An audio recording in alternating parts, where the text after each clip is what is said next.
on his computer audio. Okay. Oh, we need to press the thing to actually recording. You're recording while you're sharing it. I'm gonna use the Zoom link.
She said she just got it now. Okay, she's all good.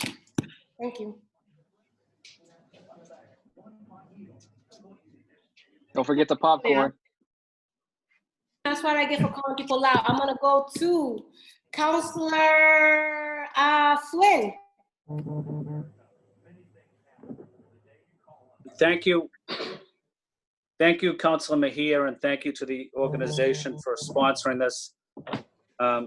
I'm City Councilor Ed Flynn. I represent District 2, which includes South Boston, the South End, Chinatown, most of downtown Boston, the Bay Village, a little portion of the Back Bay, portion of Beacon Hill, the South Boston waterfront. And why I'm here is to learn from the young people about the issues that impact them. I had the opportunity to listen to a group yesterday on the budget, and glad to be here with you. And as Councilor Essaibi-George mentioned, I also have a commitment that I'm scheduled to speak to a immigrant group in a while. So, but my staff will be on the call as well. But again, thank you for giving me the opportunity to say hello.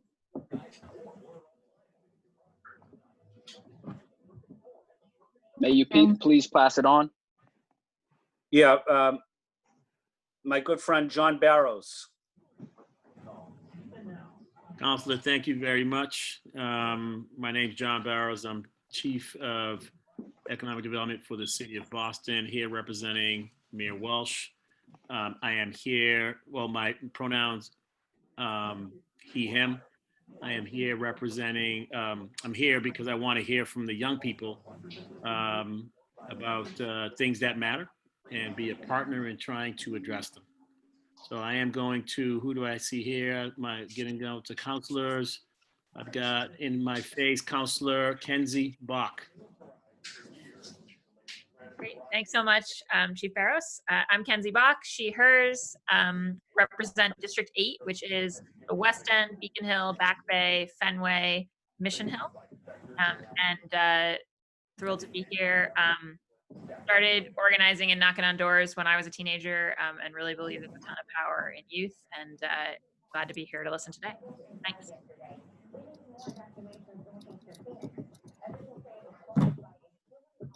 I'm supposed to pass it to someone, sorry. I'll pass it to Councilor Edwards. Hi, Councilor Edwards, pronouns she, hers, District 1, and I'm here because I was invited. Excuse me, and I'll pass it on to Councilor Wu. Everyone, I'm Michelle Wu, one of the 4 citywide counselors. I use she, her pronouns, and I'm really grateful to the organizers here for not just bringing us together, but for all that you've been doing. I know you all have been really critical in convening people already and pushing the policy dialogue. So I'm here to keep that going. I'm also here because I know every major advancement in the history of our country in terms of protections and rights and equity and equality come from young people leading the way. So I'm here to support. I'll pass it to I'll pass it to my at-large colleague, Councilor Flaherty. Thank you, Councilor Wu. My name is City Councilor at Large Michael Flaherty, one of your citywide city councilors, born and raised here in the city, raising a family here in the city, and I'm here because I was invited and want to listen and to some of the concerns of our youth organizers and artists in the city, and find ways where we could work closer together. So thank you. And I think, who am I missing? Is Councilor O'Malley on? Yes, thank you, Councilor Michael. O'Malley, sending it to you, brother. Thank you, Councilor Flaherty. Good afternoon, everybody. It's great to see you all. My name is Matt O'Malley. The pronouns I use are he, him. I am the District 6 City Councilor. I represent primarily the neighborhoods of Jamaica Plain and West Roxbury, as well as parts of Roslindale, Roxbury, and the back of Mission Hill. I'm here today because I was invited, and always appreciate opportunities to hear from my constituents and hear from residents of Boston, and particularly the youth. I got my start in politics and government and interning for a city councilor when I was in high school, and really appreciate this opportunity to listen to one another. So I'm happy to throw it to someone else. I think every councilor has been accounted for. Oh, actually, no, I see my dear colleague and the former council president and now the chair of the Committee on Public Safety, Councilor Campbell, to whom I will throw. Thank you, Councilor O'Malley, and I apologize for being in and out of video and different locations. I'm having a little bit of Wi-Fi issues. I'm Councilor Andrea Campbell. I live in Mattapan, and I am the District 4 counselor, so my biggest neighborhoods, Dorchester and Mattapan, a little bit of Jamaica Plain and Rosendale. My pronouns, she and her. I'm here because I was invited, but also, as I just said, to trolls who are now attacking me on Twitter or sending emails to our government accounts with respect to us showing up here, that I think it's important to listen to young people. I think it's important that you guys be at the table. You not only know the problems, you know the solutions, and I really appreciate the organizing that went into not just this event, but the peaceful protest and demonstration most recently that you guys organized. So happy to be here, and thank you again for the invitation. Thank you. Awesome. And with that, I think we would like to begin with our presentation. I'm sorry, just really quick, this is Councilor Mejia. Would it be possible to, if you guys are camera ready, but I would love to, so I can follow along, would it be possible to see who's talking? So for some of our panelists, they feel a little bit more comfortable not having their camera on, for reasons about what we're going to talk about, or about the police department, about the FBI, and all of that. All right. Thank you.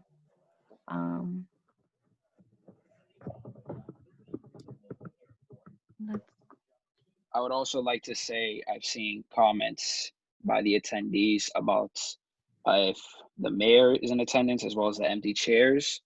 And we have placed them for the counselors that have decided not to come to this youth-led town hall, whether it be that they had other commitments or if they were unwilling to come because of their communications with us. We wanted to make a statement of them not being able to, connect with the youth on this matter, because this is a very important issue that the city of Boston needs to address.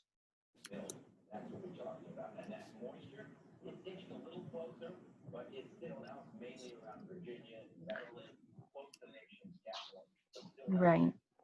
So with that, we're gonna begin the town hall. For the People has organized this youth town hall today to gather the counselors, gather the mayor, and have you guys listen to why we think our 3 demands need to be met for this upcoming budget vote next week. First, we're gonna begin with some ground rules, and another member is gonna introduce that. For our ground rules today, responses, comments, or questions may not exceed past 2 minutes. The keyword mic check will be stated when a participant has exceeded their time. All counselors and participants that are invited today must have their cameras turned on out of respect for the discussion at hand. When you hear this sound, that means that your time is up. When we begin, the timer will be displayed on the screen.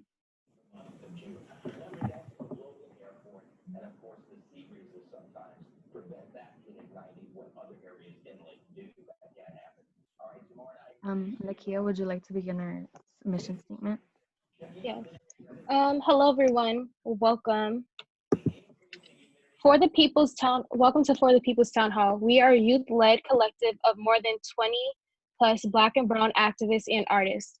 Our mission is For the People is to unify Boston by initiating bottom-up solutions that will in turn allow communities to be self-reliant. We are committed to facilitating the divestment and abolition of systems that are actively harming and oppressive to Black and Brown and low-income communities. Reallocating those funds and resources towards building equitable and restorative programs across the city will push towards a better future for Boston and globally. Excuse me, can I ask everybody who is not talking to mute themselves because there's a bit of interference and that's troubling with the people that are watching this town hall? Please and thank you.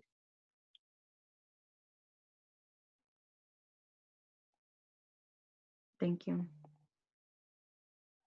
So we already did our quick introductions from the counselors. I think I would like to introduce myself. My name is La Cienega. I am from Hyde Park, and I am with For the People because I believe in a campaign that defunds the Boston Police Department and funds our communities. There's $414 million being allocated to a very violent system, one that cycles violence in Black and Brown communities, and one that takes money from housing, youth jobs, food security programs, and other community-centered programs.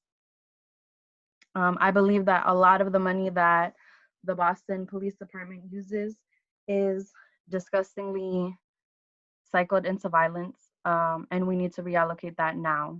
This is not a system that we ourselves built, but it is a system that we ourselves need to dismantle. And with that, I would like to introduce one of our partners.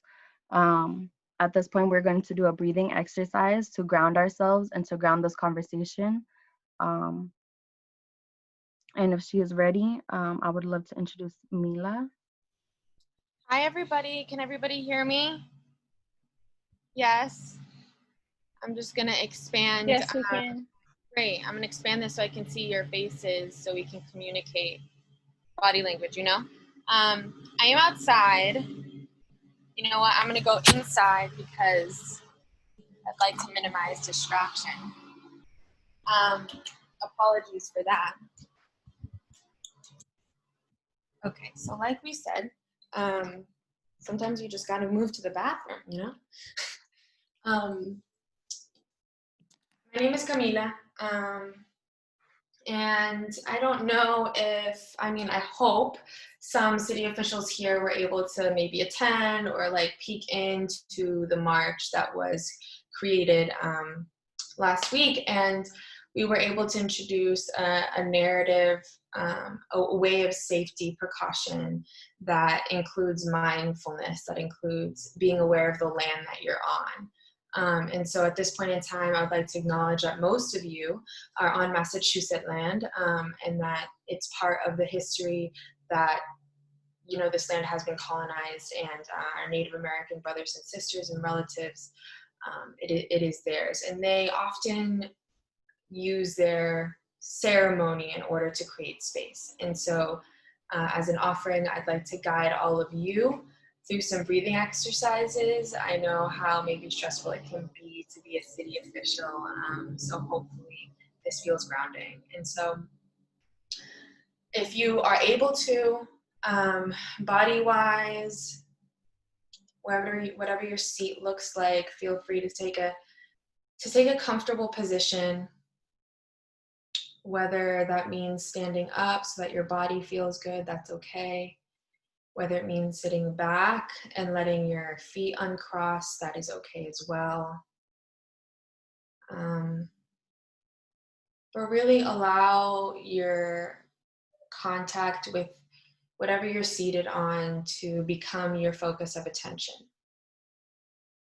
Whether it's your bottom, whether it's your feet, whether it's your hands on your desk, shift your focus to what is stable. At this point in time, I'd like to ask everybody to take one deep breath in, and you're going to take an audible deep breath out. And I want to hear that as best as I can from anybody, unless you're muted. Ready? Inhale. And exhale.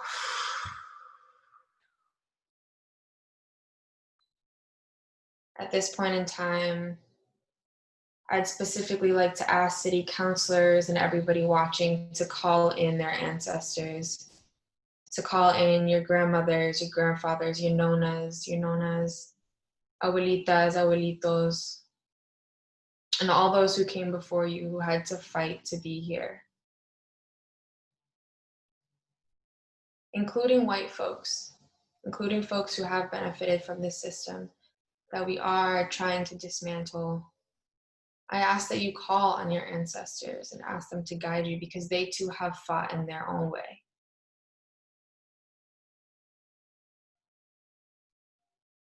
Ask them to guide you in the conversations that you're about to engage in, and that you're able to see truth not only in your work, but in your body. So that you are always in your body. Bring your focus back to wherever you're seated, whatever contact point that is. Allow your shoulders to fall away from your ears.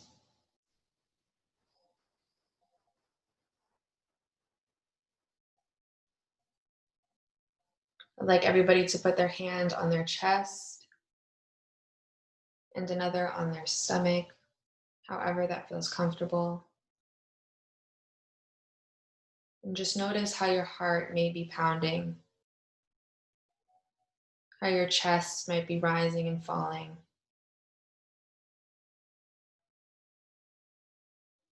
Are you nervous?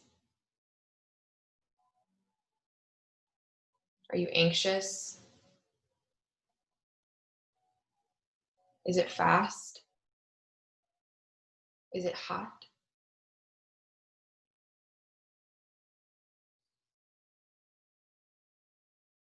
Take one deep breath in.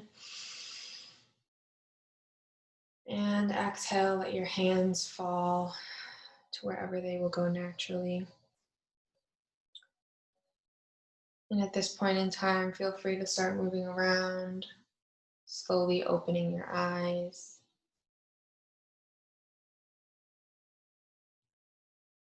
Stretch your neck out if you need to.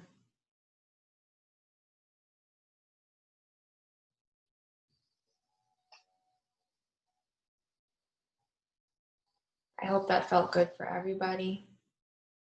And I hope that this is a relationship with our bodies that we can begin to integrate into how we keep our community safe. Because before these systems were in place, there were systems before that that also kept us safe, and they had to do with the land, they had to do with our bodies. And so thank you very much for inviting me, for allowing me to guide you all. I really appreciate it. Again, my name is Camila. I'd like to shout out a couple of meditative collectives before I go that have guided me. Luana Morales, the Black Lotus Collective. Yeah, Julia, you know her. Many elders in the community that have been doing this forever. Seed of Osun is a Black queer youth who has been doing this as well. So many medicine keepers in our community that could keep us safe, and it will be cheaper. So thank you. Thank you so much, Camila. I always love taking the time to get more in my body. And it always helps to keep my head more clear. So thank you. So we're gonna jump in. I hope everybody is ready to get into this town hall. It is 4:30, so let's jump right in. So for the people, we are a campaign to defund police and fund our communities. We've come out with 3 demands that we want the city council to support in accordance to our mission, and also in regard to the budget. And so in accordance with our demands, for the people demands the city of Boston commence the abolition of Boston Police Department. We demand that Mayor Walsh propose a fiscal year 2021 budget that defunds the Boston Police Department by at least 10% to begin. This estimated $41 million must go towards a people's budget. That means that we will have a say where the money, our money, goes. We demand the removal of all police, including the Boston Schools Unit, from all Boston public schools. The violence needs to stop, and it needs to start with children, where children learn. The cycles of violence cannot be directly next to our places of learning. And third, we demand the city of Boston implement caps on overtime accrual and end overtime pay for military exercises. Our community is tired of having the people who are supposed to be protecting us be trained by the very people who they kill overseas, within our own borders, and right over there on the borders of this continent. The people who are supposed to protect us cannot be trained to kill us.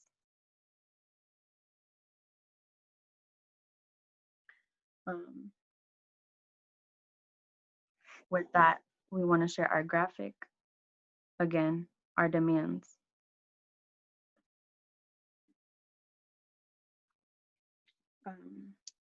At this time, I would like to do a camera check to make sure that every counselor has their camera on so that they have their full attention on this matter. So please, Councilor Campbell, can you turn on your camera? Councilor Flynn, you turn on your camera, thank you. My camera's on. Okay. As of right now, we would like to do a roll call on our demands to see where the counselors lie when it comes to the demands that we have put in place. We will go by each counselor and ask if they support each demand, yes or no. And I ask you to please not say, I can't answer that right now, or I don't have an opinion on that matter, because it's been weeks. It's been weeks with this situation. It's been weeks filling up your emails and your voicemails, crying for an answer. and the budget is next week. We need these answers now. So I shall now start. Councilor Flynn, do you agree with demand number 1 to defund the Boston Police Department by at least 10%, which is around $41 million? I'm not going to give a yes or no answer to these, but I'm willing to continue to work with the administration on the budget. We still have a lot of work that we have to do. Councilor. Yes, sir. Councilor, you said willing to Yes, work sir. with the administration. You're saying willing to work with the administration. I'm asking you to work with the people right now. That's right. And a yes or no answer. All I need to suffice. We still have more work that we have to do in working with the residents, working with the community, working with the administration. The budget process is still ongoing. So shall I put you down as a no? Because No. right now, that's sounding like a no to all of us. No, I want to put it down as a no.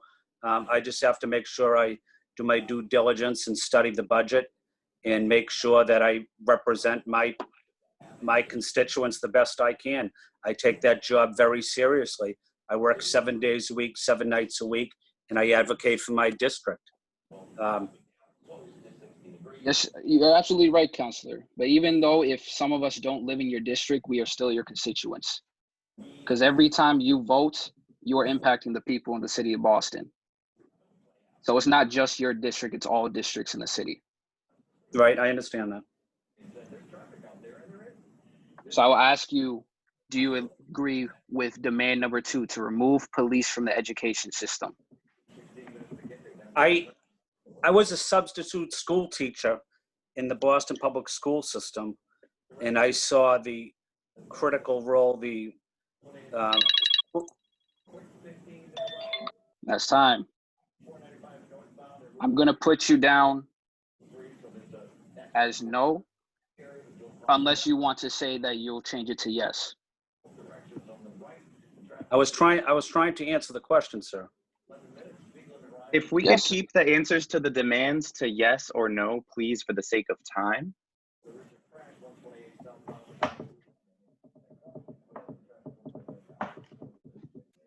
Demand number 3, put a cap on overtime pay for military exercises. Do you agree or disagree with the demand? I need to get more information on what a military exercise is. I'm familiar with the military. I've served 25 years in the military. I just need more information about that before I answer it. What I can say though is, what is your description for military exercise? I'm not sure. Currently, the Boston Police Department trains with military, as in like trains with Israel.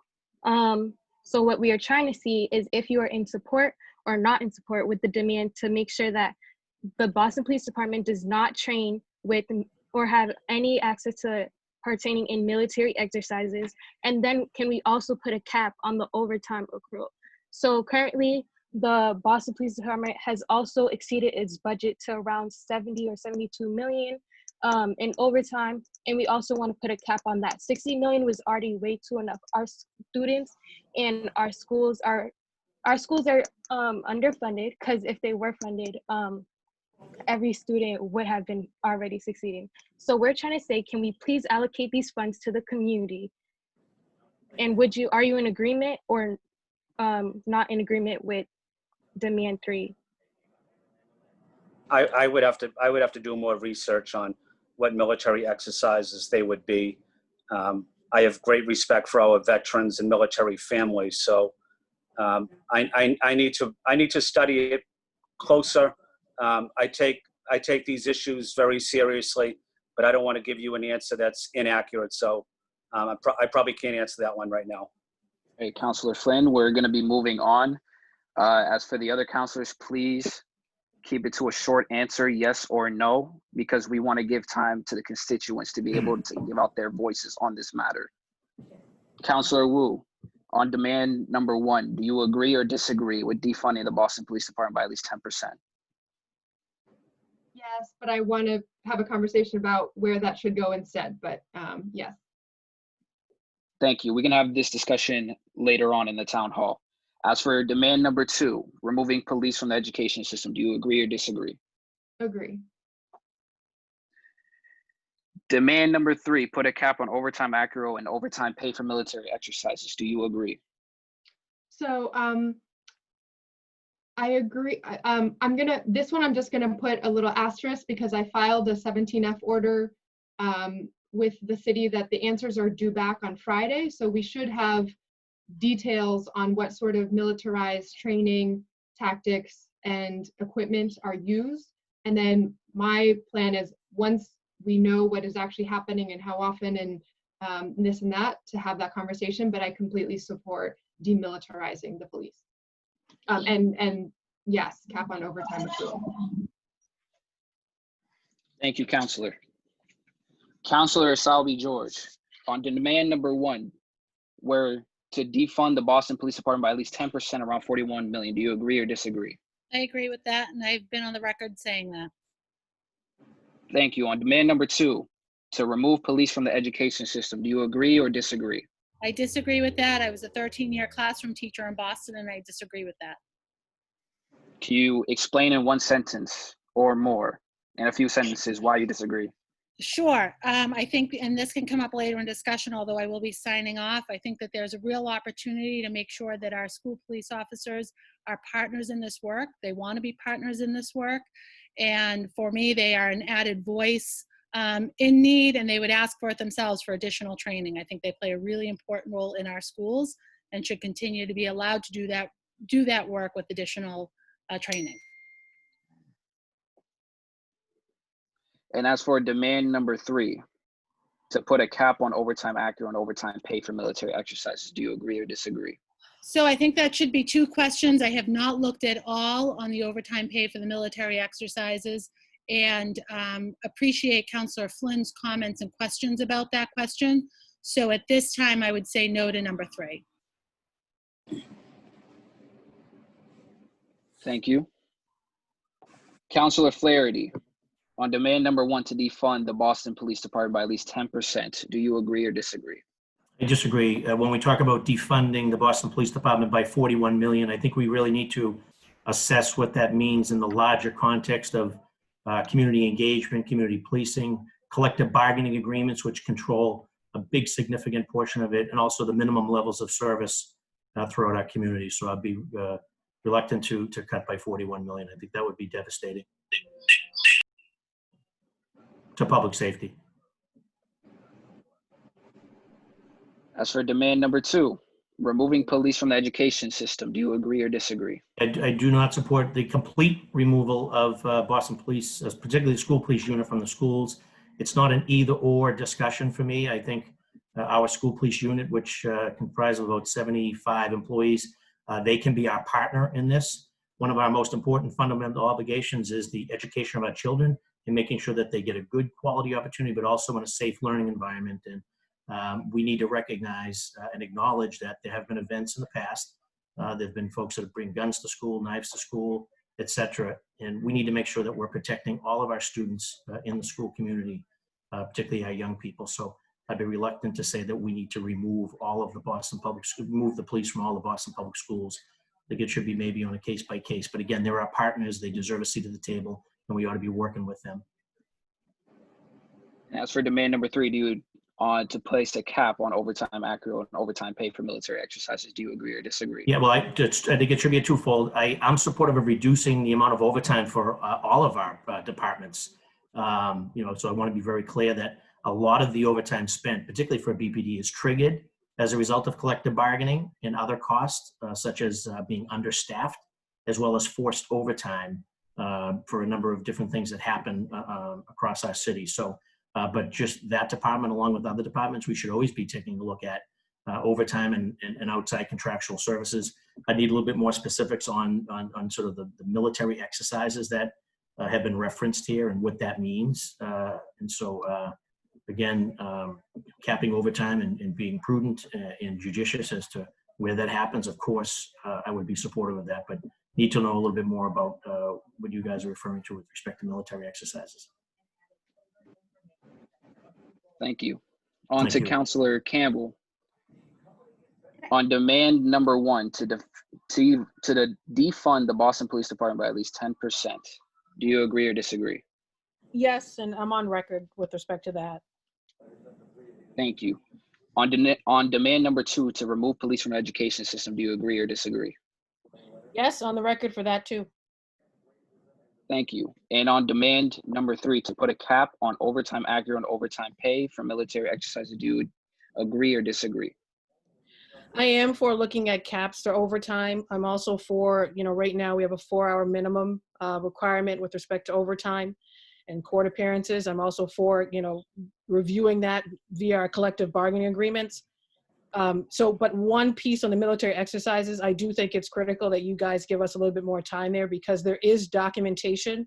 And as chair of the Committee on Public Safety and Criminal Justice, that we have not seen from the administration to make a thoughtful, to respond thoughtfully with respect to that. And I think, so want to just highlight that, circle back with us on that piece, but on the other overtime pieces, I'm on the record saying we have to absolutely get rid of those and evaluate them. Thank you. Thank you. On to Councilor Mejia. On demand number 1 to defund the Boston Police Department by at least 10%. Do you agree or disagree? Yes, and I also want to, wait 1 second. I also want to let you know in the chat room, someone said that they only see the screen share, so they're unable to see the speaker view.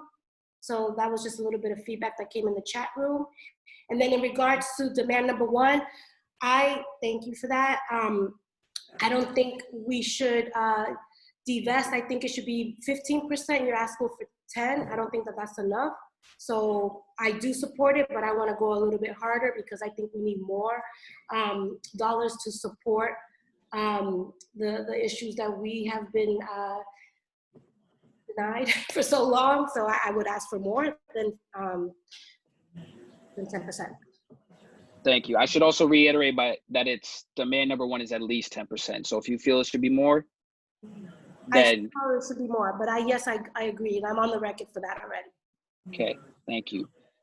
On demand number 2 to remove police from the education system. Do you agree or disagree? Yes, and in addition, my office filed a hearing order to explore restorative justice and making sure that we have the right type of responses if our officers are to remain in our schools, that we need to be able to ensure that we're practicing restorative justice practices. Thank you. And on demand number 3 to put a cap on overtime accurate as well as overtime pay for military exercises. Do you agree or disagree? I agree. And I also think that we, like my colleagues have already said, when it comes to overtime, I'm also, and not that you asked, but I will just say that we also need to make sure that while our officers are out in these streets, that they need to wear body cams, even when they're on overtime and during protests. Thank you. On to Councilor Edwards. On demand number 1 to defund the Boston Police Department by at least 10%. Do you agree or disagree? I agree that we should be reallocating 10% of the overtime budget. I don't know if you want to call that a yes or a no. Yes, thank you. On demand number 2 to remove police from the education system. Do you agree or disagree? I believe that we should absolutely stop policing our kids in public schools, but I do want and do believe that we need to have trained professional public safety folks, social workers there who can de-escalate. Call it a yes or call it a no. Thank you. On demand number 3 to put a cap on overtime accurate as well as overtime pay for military exercises. Do you agree or disagree? I have no particular opinion about the category of the cap, but I absolutely believe that we need to have a cap. Call it a yes, call it a no. Thank you. On to Councilor O'Malley. On demand number 1 to defund the Boston Police Department by at least 10%. Do you agree or disagree? Not necessarily. I think that this is a issue that certainly has some nuance, and from the council's perspective, as I'm sure you'll hear from Councilor Bach later, there's going to be a Ways and Means hearing tomorrow, and then some, a Ways and Means working session tomorrow, and then a hearing, I believe, on Monday. So there's going to be an opportunity to continue the dialogue with both the administration and the public as it relates to funding. I've said all along that as we talk about reimagining public safety, it can't just be defunding for the sake of defunding. We need to talk about looking at a public health approach in many ways, looking at tried and true public health resources such as the BEST team and the trauma team. So I'm loath to make any commitment on a percentage or a dollar amount to be cut. The conversation's ongoing, and I'm going to continue to meet and talk with folks and work with my colleagues. If I could interject, I would like to respond to your comment about defunding to defund. We are not asking for the council or the city of Boston to defund to just defund. We are asking for the money to be put back into our community. We are asking for the money to be put back into public health, to be put back into education, to be put back into housing. That's what we are asking for. And I'm sorry if I did not make that clear. No, I appreciate the point. That was made clear. I didn't mean to suggest otherwise. I only meant for my perspective. I'm not prepared to make a commitment in terms until we're able to continue the Ways and Means budget process, which will obviously take place in the days and week ahead. On to demand number 2, to remove police from the education system. Do you agree or disagree? Again, I think that this is an issue that has a lot more nuance. I certainly approach looking at restorative justice practices, as many of my colleagues have talked about. I certainly support and was part of this council that not only got nurses, but social workers as well in the school. My sister is a high school social worker. I understand the value that they have. I also attended the BPS. My mother and sister were both BPS teachers. Counselor, I'm sorry to interrupt. Can you please leave your answer to a yes or no? Time is very limited. There's some counselors that also had to leave by 5 o'clock, so it would be great if you could answer yes or no. Okay. Thank you. Thank you, Nikia. Again, the answer is that we're going to continue the process going forward, and I'm not prepared to commit one way or another at this point. This is too much of a complicated issue. Sorry, Councilor, but neutrality in the eyes of the people is a no. On to demand number 3, to place a cap on overtime accrual as well as overtime pay for military exercises. Do you agree or disagree? Again, I think that as we talk about sort of some initial cuts that have been made to overtime in the resubmitted budget, that's certainly a step in the right direction in terms of the military activities, or the demilitarization is one thing. In terms of other military activities, we need more information to continue. So I appreciate the intent, I truly do, and I wanted to come on to this call knowing what these questions were going to be asked out of respect for my constituents and to hear everyone out. But I think that these matters are very complicated and certainly are worthy of more than a yes or no answer, and that's why I'll continue the conversation. But I'm not going to commit to a yes or no answer when, in my opinion, these Thank you, Councilor. We have to move on. Deserve a lot more explanation. On to Councilor Bach. On demand number 1, to defund the Boston Police Department by at least 10%. Do you agree or disagree? So I agree that we should have a plan to bring down the proportion of the police budget, and that I think that we could make that scale of cut. I don't think that we can do it for the FY21 budget because of the amount of money that is tied up in personnel, and therefore in the collective bargaining agreement that's about to start being. Councilor, may I interject? Yep. I'm not asking if it's possible. I'm asking if you believe that it should be that, you personally. As a reminder to the participants is for time, if we could keep the answers to yes or no, please. Yeah, so when you originally framed the question, I think at the beginning of this, you mentioned doing it in the FY21 budget. And I think, obviously when you ask a counselor what you believe, you want to know about our votes, and I think you should, right? And what I'm saying is, I think we need to be on a path to that scale of cut, but I don't think that that it's viable to get it done in the budget that we're voting on next week. So that's my answer. Take it as you will. I think, and to the point that I think it was Nakia or maybe someone else made about how the point is not just to defund, it's to fund. When I think about things like, I'm excited about the idea some other places have done of, can we have some of our 911 calls be answered by civilian responders? That's the kind of thing that if we shifted money into that in a vote next week, we would shift money and there'd be none of those people hired, no system set up, et cetera. This is a budget that starts July 1st. Could we have a system like that set up by next year, July 1st? Like, I think we could, right? So I think some of this is about the time period that you need to set up the systems to have successful alternatives. On to demand number 2, and please, can we have this to a yes or a no with a couple sentences if you disagree? On demand number 2, to remove police from the education system, do you agree or disagree? Yes, with the only asterisk being that I think it's super important that if we do have a police call to our schools, that we have specialized teams, because I think there can be a real danger when police who are not trained, not trauma informed, aren't used to working with youth, respond to a call in our schools. And so I think if we're going to get rid of school police officers, we need to have that kind of response. But yeah, I mean, I grew up, I'm a child of privilege. I grew up going to private schools. There was never a police officer in my schools. And I don't think that it sends the right message to our youth to be policed all through their growing in the place that's sort of supposed to be like a second home. So yes. On demand number 3, to put a cap on overtime accrued on overtime pay for military exercises, do you agree or disagree? So yes, but we'd have to do it in the collective bargaining agreement, which I really want to see the council exert a strong voice. We can't be at the table, but we can make clear what we will accept. I think that we've seen this line item go way out of control. On the military exercises, I'll say the same thing other folks have said, which is just I don't know all the details on that.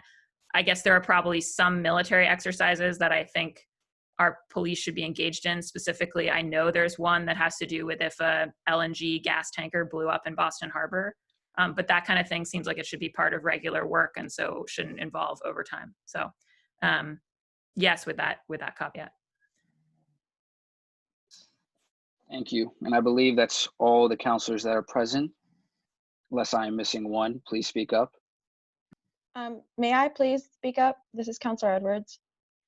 Yes, you may go ahead.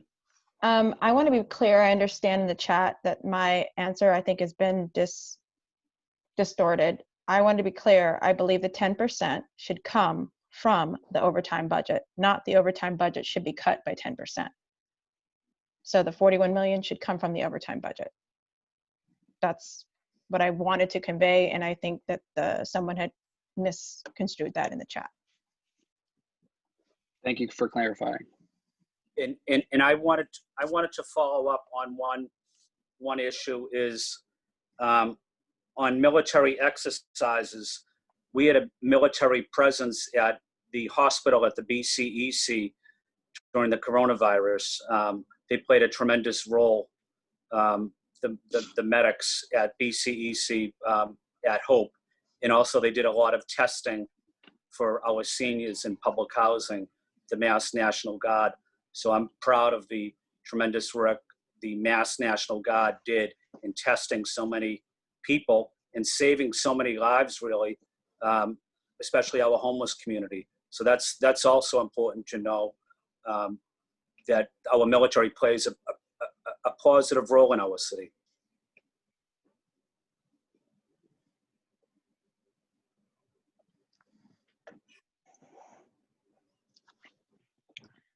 I'm sure that a lot of people would have disagreeing arguments to that, especially considering Operation Clean Sweep. But at this moment, we are going I'm only speaking of two specific ones, is the testing that the Mass National Guard did for coronavirus in our nursing homes and medical units from the military that were at the BCEC hospital. They were there for the entire time. Those are the only two I'm referencing. Okay. Before, is it possible? Okay, before we go on and continue, I just want to make it known that this budget gets voted on next week. So I'm sort of disappointed with this council because people, your constituents have voted you in, and you're not representing us in the right way right now. Some of you did not do your research yet. And it's your job to. Our lives are literally at the tip of your hands. If we, the next, God forbid this happens, but if there is a child that happens to get deported due to an officer being in their school, it is on your hands, okay? That's just how it's gonna be. Imagine if it was your niece or your child. That's saddening. And to not agree with eliminating BPD from our schools, do you know these are the same people that traumatize us in our neighborhoods? This is not okay. I'm sorry, it's very sickening that some of you guys came and said you did not understand or have not found any of this research. There has been people sending you the same exact demands throughout weeks, the same exact one. BTU has the same exact demand for eliminating BPD from the schools. And our third demand, many other organizations have those demands, and they've been phone banking you. So it is your job. Please, please, please. I'm trying to respect all of you guys, and I appreciate all of you guys, but please do your research because everyone's life is at the tip of your hands. Please and thank you. Thank you, Nikia. Thank you. At this point, we're going to move into some questions. With the first question the first set of questions being for each counselor. And again, we're going to remind you that you have 2 minutes to answer each question. When your time is up, you will hear this sound, in addition to the time being on the screen.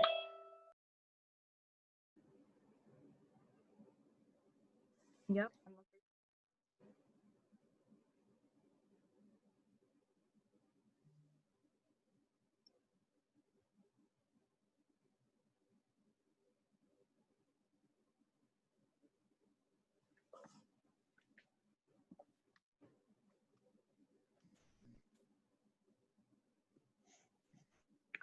So Councilor Wu's order, called the 17F order, is authorized by a section of the city charter that requires the mayor to respond to any of the council's specific requests for information. It must be passed by the full council to become effective, and this 17F order is requesting military expenses and the weapons that the Boston Police Department has used since the protests have begun. This is for each council member. How are you planning to respond to the mayor's inaction or response on Councilor Wu's 17F order? I understand that there is a and so we are expecting this order to come on Friday. Personally, we had expected it to come today because we had thought that the 17F order was introduced last Wednesday at the council hearing. However, how are you planning to hold the mayor accountable in giving the city that information? And I'm going to begin with Councilor Flynn. Yes, I support city councils getting public information from the city administration. I expect the city administration will continue to work closely with the council on providing relevant information. The question is, how are you going to hold the mayor accountable?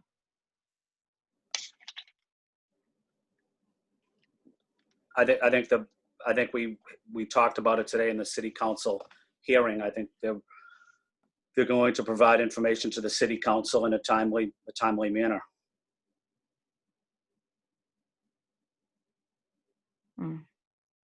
Moving on to Councilor Mejia. Okay.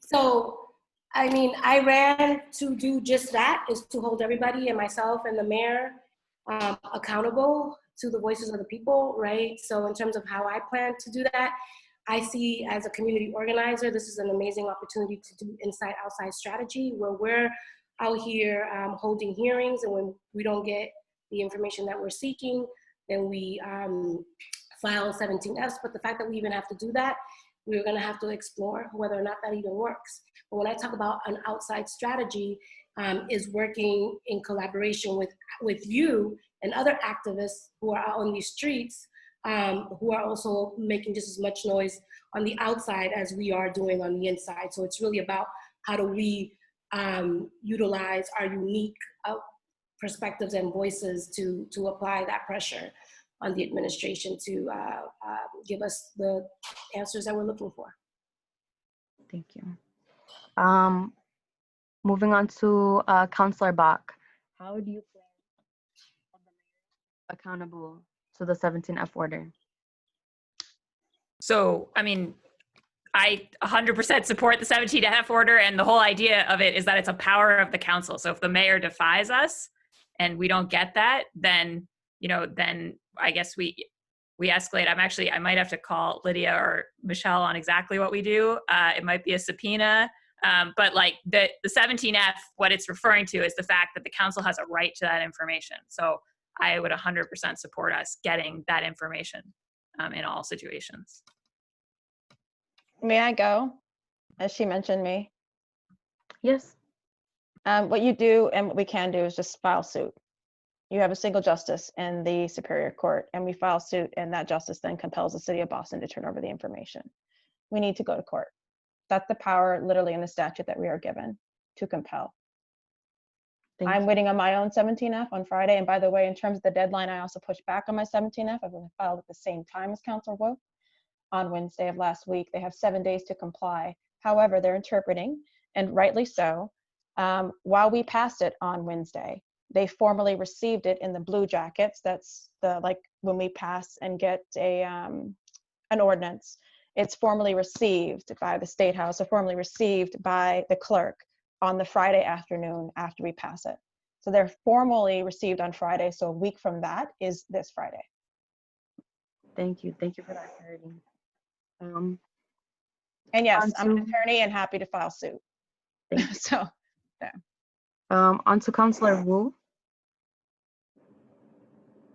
Thanks. I just put in the chat also, I do want to note that 17F orders do take a vote of the council to officially be sent over. So everyone on the council voted to pass that last week. And we, as I put in the chat, we got an email yesterday late saying that the administration was, again, as Lydia just said, interpreting it as they were getting it as of Friday, and will get answers back this Friday. So I think in terms of what I do in terms of accountability, as Councilor Mejia was saying, I think some of the best thing I could do clearly, like this group is amazing at holding people accountable. So I should just make sure I'm sharing that information with you right away, and that we're able to have a public conversation about what that means now that we have that information. So I'm hoping that it will be detailed enough to really answer the questions, and then we'll follow up. Would love to keep you all in the loop on what comes next in terms of community conversations on that. Thank you. On to Councilor O'Malley. Yes, I think it's all been said beautifully by my colleagues. Would agree with it. The 17F is an act of the council, spearheaded by Councilor Wu. I supported it. We all supported it. It sets the timeline in place, as Councilor Edwards also correctly noted. Should the mayor not comply, there are steps that can be taken. I have every reason to believe that he will comply, but if he were to not comply, then we could certainly have some legal remedy to address it. Additionally, we could do something such as, a hearing on the specific topic, which is another way to sort of keep the issue alive. Again, this is all, so I'm just articulating what the process is, should the mayor not comply, but there's no reason to think he wouldn't comply. He's complied with 17F orders in the past. So I'm confident he will again. If he were to not, there's a process in place that we could remedy that. Thank you. On to Councilor Flaherty. Yes, 17Fs have been, for the most part, pro forma for the council to be able to get information for the public. There are statutory guidelines built in, and there's also reporting dates, and there's also mechanisms by which you could enforce or demand reporting. So confident, again, based on my experience with the council, that the 17F will be complied with. And finally, Councilor Campbell. Thank you. And so, of course, I fully support Council Rule 17F and all of the other 17Fs that come up. We just had some come up today from Councilor Arroyo, and of course, with respect to other topics. I will say I'm not always confident that the administration will comply with 17Fs, right? Obviously, you had to file a 17F for the stop and frisk data. And that was after first asking for it and then not getting it. And that took months before it was released. So I appreciate the question and understand where it's coming from. Ultimately, those records were released, and how do we push for that? Well, you know, organizations on the ground, advocacy groups, fellow counselors, of course, also demanding that data in different ways, hearings, the media, right? So there are different ways to hold the administration accountable. I do think, though, that right now there's been a greater sense of urgency in responding to the 17Fs. So I'm hopeful and optimistic that going forward, we will get the responses. But if we won't, we'll do what we had to do with the stop and frisk data to get that released. And hopefully we won't have to go to such drastic measures to get this information. My goal, and I'll be very frank, is that all of this not have to come through a request. All of it should be on a public safety dashboard or in some sort of public space where it's just automatically seen, where you can access it as a resident of the city of Boston, and no one should have to sort of request this information that I think is public information. So I think that's the ultimate goal. And I have to jump literally like now. So thank you guys for allowing me to participate in the video. I'm dealing with some Wi-Fi issues. So, but thank you. Thank you. We have our second question, and that will be introduced by Mejia.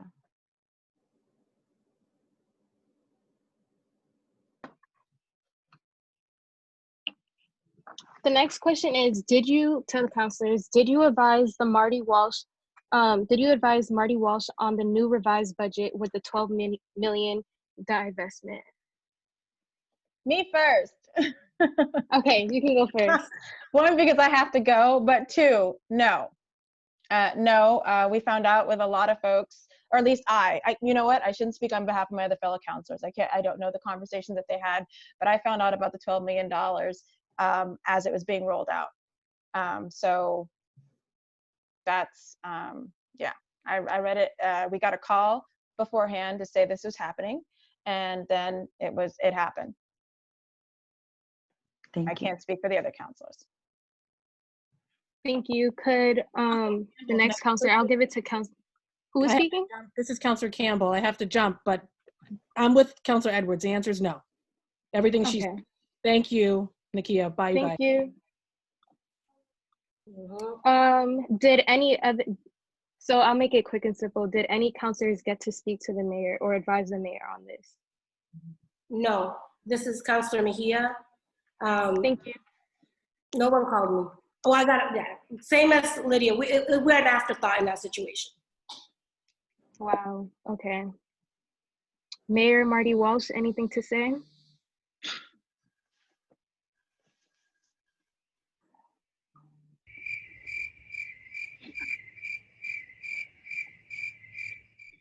Y'all are fear. I guess the Mayor Marty Walsh is not here. I'm so sorry. To all the attendees. He should be here to speak with his young constituents because we are part of the matter. But to the next question, the next question will be provided by our next FTP member. Thank you.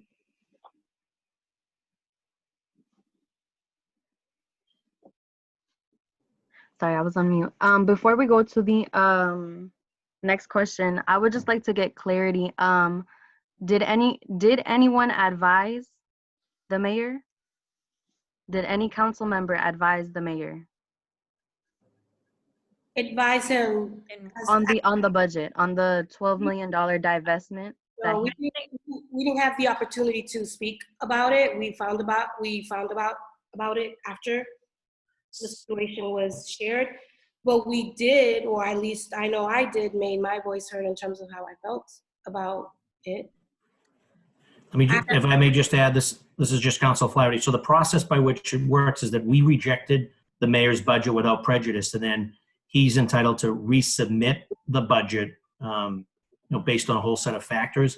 And then we, the Boston City Council, now go back to work on the resubmitted budget. And that's when we kind of engage in the back and forth, through the committee, the chair, through our chair and the Committee on Ways and Means. So I thought I saw John Barros was on. He may be representing the mayor on this call or not, but I don't know if he's been muted or not, but you may want to just touch base with him. But I just for everyone's edification, the way that it works is the mayor submits the budget. We go through the whole budget process. We then vote, which we did. We voted to reject it without prejudice.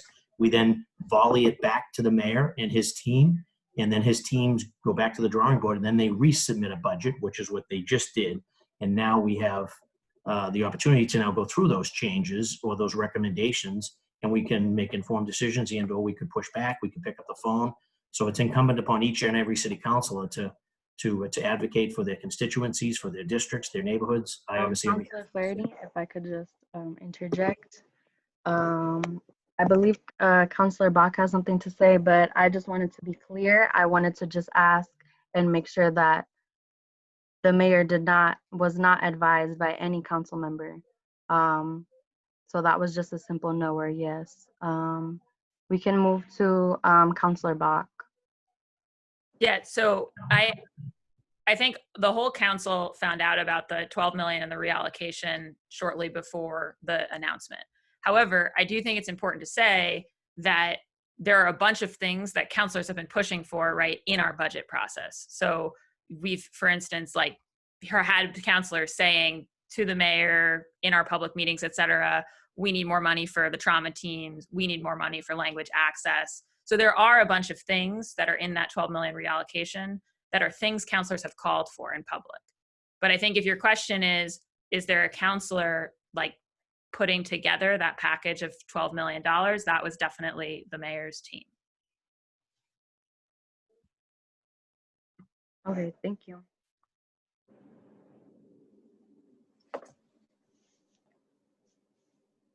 And the last question will be presented by another For the People member, volunteer. Keep in mind, this is not the last question. The audience will be able to ask the question. Sorry. Thank you. This question is directed towards Councilor Flaherty. Councilor Flaherty, do you remember when presented a question by ACL Massachusetts, the 2019 report about curtailing law enforcement from BPD when it comes to drug use, arrest for personal possession, and small sale of all drugs? And you said you don't support it at the time. Do you still not support this? I don't have that question in front of me, so state the question again in the answer. This was from the 2019 ACLU Massachusetts report, right before the city council elections. The question was, if elected or re-elected to the city council, will you support curtailing law enforcement responses to drug use, ending arrests for personal possession and small sales of all drugs, and instead implementing a public health referral response based on human rights? And you responded no. And I'm asking you if you still support this, your answer. You know, simple straight possessions, and I've led efforts on that around decriminalization. I was also on Corey reform, so that probably would not be an accurate description. I have to take a look at the question, the answer, but again, simple and straight possession and the opportunity to get folks treatment and recovery and or giving folks second chances. That's what I've stood for my entire career. And again, on the council, leading the effort on core reform, making sure that we're giving folks the best opportunity to succeed out there. So if you're talking distribution, you're talking trafficking, you're talking school zone, completely different issues. Straight, simple possession, I do not. You do not? I would support, obviously, curtailing that. Okay. Because as of last Friday, Mayor Walsh has stated that BPD will no longer use the hair test for evidence of drug use in officers and recruits. So I ask you this because as the police department begins to decriminalize the use of drugs within their own force, within their own people, do you see it as fair that the same force should still criminalize Black and brown communities, the people, on the same drug uses? Right, yeah, no, I've never been a fan or supportive of the hair samples. It's been flawed. It's been demonstrated as being flawed, not just for Black and brown communities, for all communities, quite frankly. It hasn't always been reliable, so I'm okay with that one.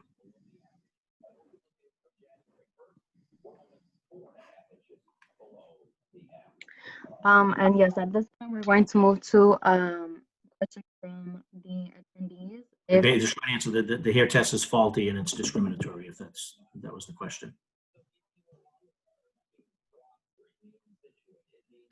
Thank you, Councilor. Moving to the participants, the attendees, if you would like to ask a question, there are two options. You can raise your hand, and slowly you'll be added as a panelist to ask your question, or you can ask a question in the Q&A.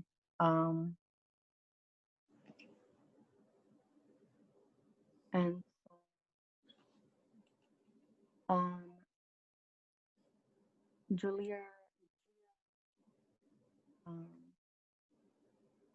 if you have a question, I'm going to add you. Can you hear me? Yes. Can everyone hear me? Yes. Awesome.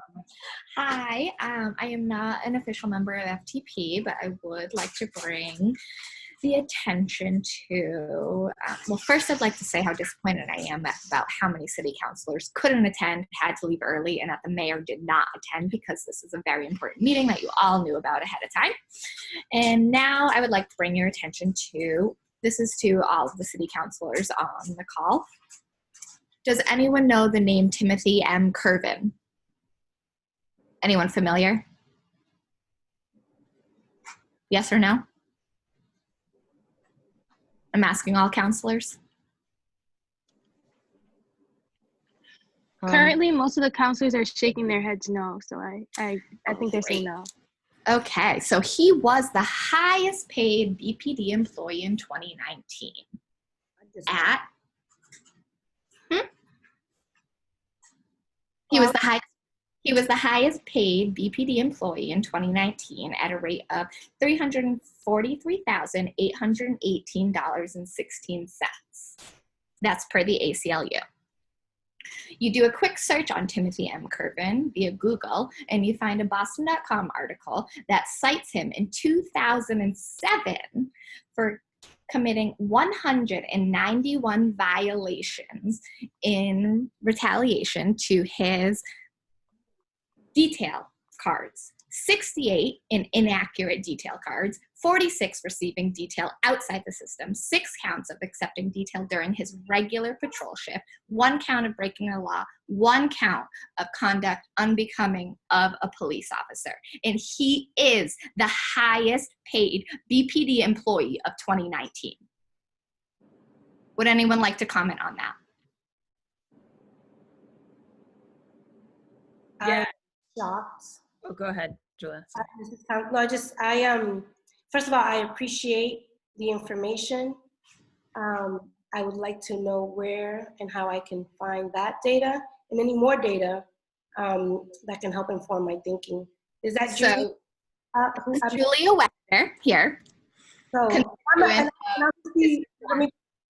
I just started in this role in 2020. So I could use your link. Thank you. Yes. So in 2007, it was on Boston.com. He was cited as making $272 with 191 violations that year. Then I got some information from BostonGlobe.com in 2017 that's saying he is making $341,992. And his base salary is $125,715. That means overtime of $66,000 and $150,000 unaccounted for. In 2019, according to the ACLU, he was paid $343,818. His base salary was $125,000, OT was $87,000, and detail work was $88,000. and he is still the highest paid BPD employee in Boston. That's 12 years later. If we could do a quick camera check, I believe Michael Flaherty has turned off his camera. That's unacceptable.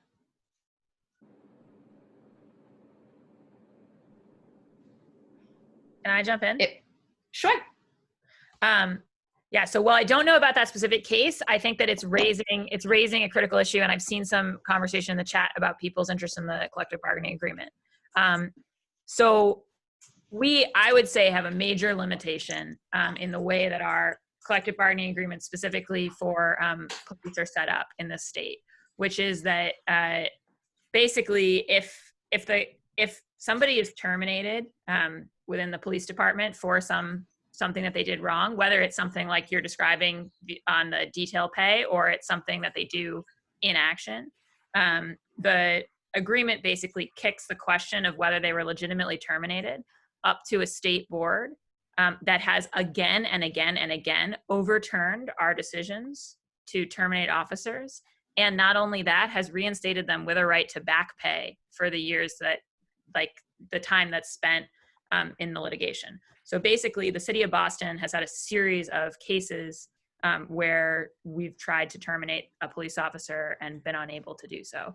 And I think there's actually a really open question about whether if what happened in Minnesota had happened here in Boston, we would have been able to even terminate the officers as the police department there did. We probably could have done it, but then they might, through the process, eventually have gotten reinstated. So like we have a really broken system there. And also for on a number of collective bargaining agreements, the state Joint Labor Management Committee has given really large wage and base pay and overtime increases to our unions. And then the one lever that we have, and that I hope that the council is really going to use differently in the coming year, is that those collective bargaining agreements have to be ratified. Funding them has to be ratified by a vote of the city council. Can I get a confirmation that the city council will do an independent investigation into Timothy M. Curvin onto why he is still making $355,000 in 2019 after 191 violations 12 years ago? I think I'll certainly look into it. I'm not equipped. He's in your district, Lydia. I'm not equipped to do an independent investigation in a I appreciate that. Since you said my name, Councilor Edwards is the full version of it. But I will say this. I apologize, but I do think there's a righteous anger, and I completely feel it too. I was waiting for Councilor Bach to finish. I think the simple response to the question of what I feel about it is I think it doesn't set well. My first response is that's disgusting. So that's the beginning. Okay, so that's the first thing. Whether I'm going to launch a specific investigation into one person's salary about how they've gotten through the system, I don't know. I'd rather just launch an investigation into the overhaul of the system. I mean, that's a lot of money we can get back into the community. I understand that, Julia, but I think to answer your question, you were asking specifically about one person, and I think he's an example of what Kenzie Bach was saying is a systemic issue. And he isn't just one person; he is the highest paid. I said he is an example, but the highest paid in BPD correct? In Boston. I'm not debating any of that. At this but point, I am going to make sure that I'm very clear with what I'm saying and what I'm committing to do and what I think the conversation needs to go towards, and that a systemic overhaul of how this happens. Thank you to both of you. At this point, we are going to move on to another attendee. Thank you, Julia.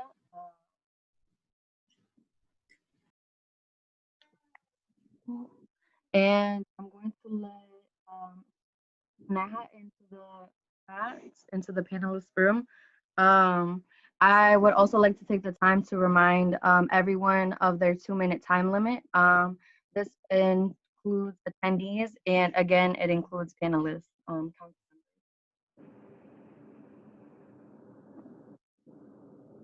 Neha, are you here? Yes, hi, can you hear me? Yes. Hi, this question is directed towards Kenzie Bach. I am a resident in Fenway, and me and 3 of my neighbors who are also residents in Fenway, we were all really excited to see you on the bid, and we thought that you were very progressive and voted for you. But I have to say that I feel disappointed with your answers for the 3 questions that the For the People organization has posed to you. I feel disappointed that after this many weeks, your answers were on the fence. And I would love to hear from you about when, if you will be making your stances more clear on those 3 asks. Thanks. And sorry, what was your name? Sneha Grundy. I am a resident in Fenway. Great. Thank you, Sneha. Yeah. So, well, first of all, I would say my answers, I don't think on 2, I mean, on 2, I think I was clear. I do want police out of our schools. Okay. So, and on 3, I also do, I want us to bring down overtime in a host of ways. I mean, the court 4-hour minimum, there's a whole bunch of things, yes, that I'm gonna, and I tried to just say that in my last answer, strongly support framing a council position on the collective bargaining agreement that brings those things down. So I don't want you to feel that I was unclear on either of those fronts. Okay. On the first question, so one thing that I think, and I totally understand your frustration. So because I'm the Ways and Means Chair, one of the things that I do in this process is I hear from other counselors and the public, and I amplify that back and try to figure out what would it take for us to have a budget that we're proud to vote for. And because of that, I'm not as great about yes, no litmus test questions right now because of the broker role that I'm trying to play in this process. So I'm sorry that that's frustrating. But that's where I'm coming from. Okay. And I'm also coming from the place of asking, how do we set up a real structural process to shift money and build the alternative structures that we would need to think about public safety in a different, more community-based way. Right. I understand that, deciding where the funds will go is a different question, but you will still be voting as part of the city council. Is that correct? Absolutely. And and on the 41 million, if you ask me, do I think the BPD budget should decrease by 41 million? The answer is yes. But okay. If you ask me, do I need it to decrease by 41 million in order to vote yes on this year's budget? The answer to that is no. And the main reason is because, and I've discussed this elsewhere, a lot of folks have framed that ask in terms of primarily pulling from the overtime budget. But the overtime budget, this is actually something that Councilor Wu has referred to in the chat, is the one line item that the council can't force to stay where it is because there's a state law exception that lets you run over police and fire overtime. So if we take all those cuts out of the overtime budget, what's going to happen is that it will run over, and then we will have to spend reserve money out of that, and then we won't have that money for the other community things that we want to be funding next year. And next year's budget is going to be smaller and even harder. Okay. So for me, that's my issue, right? Is it's a question about how we get this done in a way that's real and not just in a headline. Yeah. So okay. So I guess your answer to these 3 questions is yes to all 3. Then. Yeah. Go ahead. Sorry. Oh, I understand that there's some nuances to the budget, but your answer to all 3 questions would be yes. Is that correct? Yeah, so my answer to all 3 questions would be yes, but okay. I don't want people to misunderstand what I mean by that in terms of the vote next week on the budget. Okay, thank you. And now, thank you, Sneha. We are going to move to our next attendee.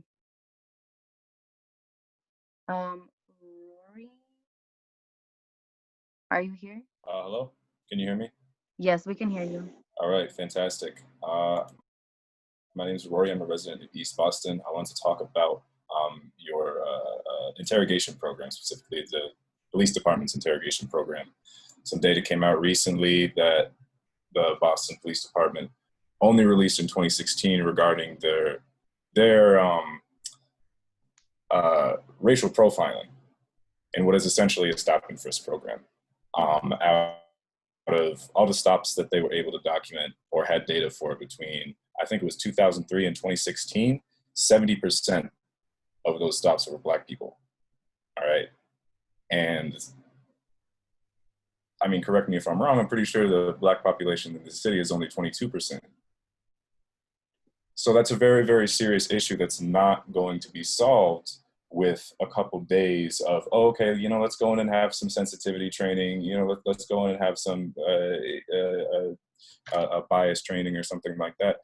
The fact is, an encounter with the police has the potential to be extremely violent for any Black person that runs into that. And given the fact that the summons distributed were equal for both white and Black people that were stopped, then Black people are facing much more danger just for the crime of walking outside and being profiled by somebody inside the city government. So how are you going to hold the system accountable, and how are you going to find alternatives for public safety not related to the city's police department? Thank you, and please give me something specific. I think one of the things that we need to do is to not wait for years of gathering of data to know this. I think you said it perfectly by noting the summonses. When, for those who aren't aware, I'm not assuming anything, but the summons is the actual, like, we're going to bring you to court. If they're equally going out to white and Black, that means that basically you're finding an equitable amount of folks who are doing stuff across all races.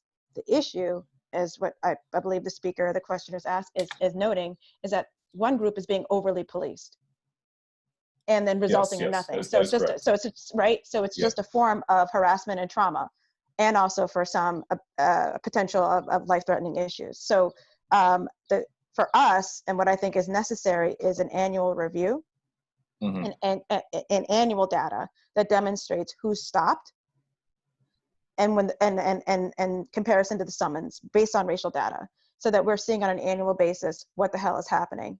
Also, what's key is the work that Councilor Campbell put through, and that's having the body cam, so that if data is missing, we actually can see it.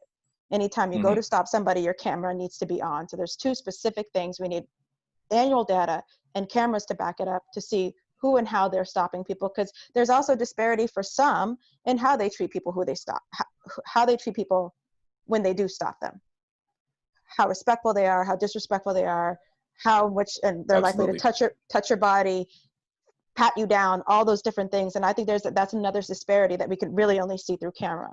So there's two things I would want the city council to do, and to figure out how we can force the data to be regularly done, and also that the cameras be on so we can see what's going on. Once you have that, and once you see those things, not just over several years, you are correct. Sensitivity training isn't enough. There needs to be outright dismissal and removal of some officers, period. Because I don't believe all of them are doing this. I believe that there are some horrible repeat offenders who get away with it consistently. Thank you, Councilor. Sorry, that's 2 minutes, I know, I'm sorry. Could I just jump in there as well? This is Councilor O'Malley. Go ahead. Thank you. Thank you for the question, Rory. I agree with you completely. And there was actually a really strong Globe editorial today about it. I absolutely think we need to be moving away from stop and frisk. There is very little data to suggest that it actually reduces crime or makes streets safer.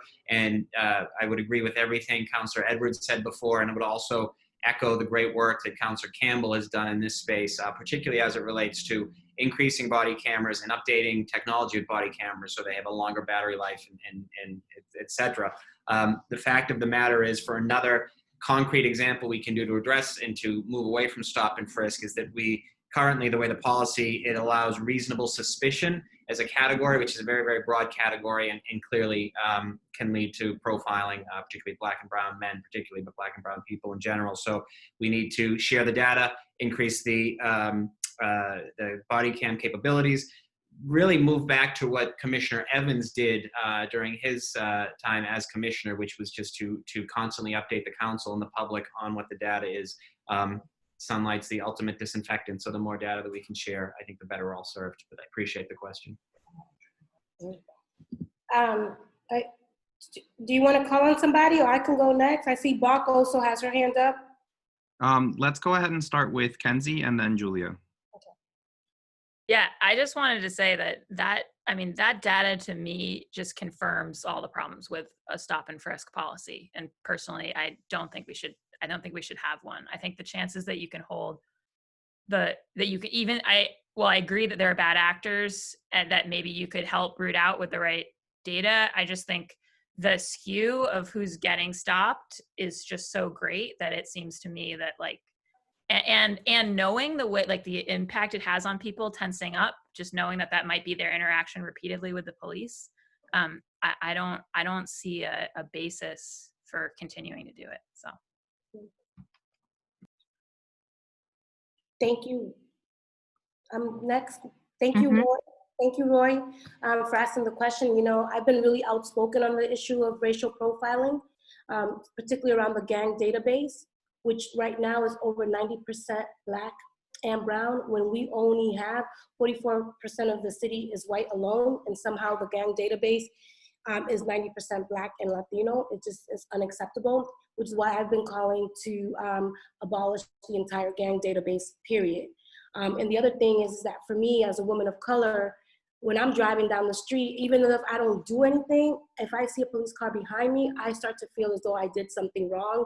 And then we need to also talk about that trauma that Kenzie alluded to in terms of the tensing up, and how that living in constant fear, how that racial profiling is really impacting our people. So I definitely think that when it's time for us to move on it, then we should. And I know Councilor Campbell has been big on this issue as well.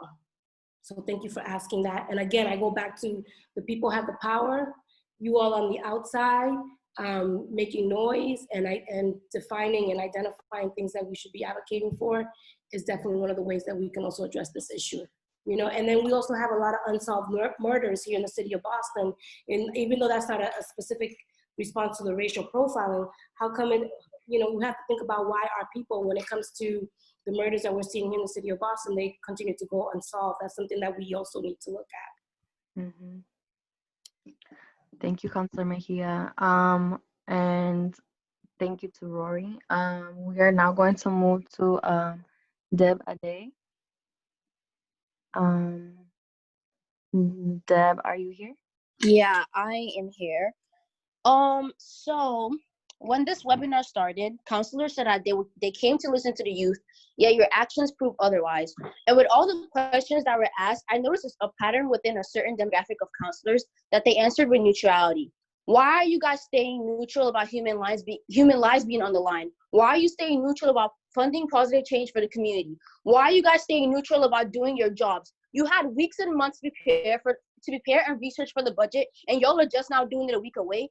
That makes no sense. Stop making excuses. We the youth are the future, and you should be protecting us, not allowing us to get harmed. At the end of the day, it's not you guys being affected, it's us, the youth.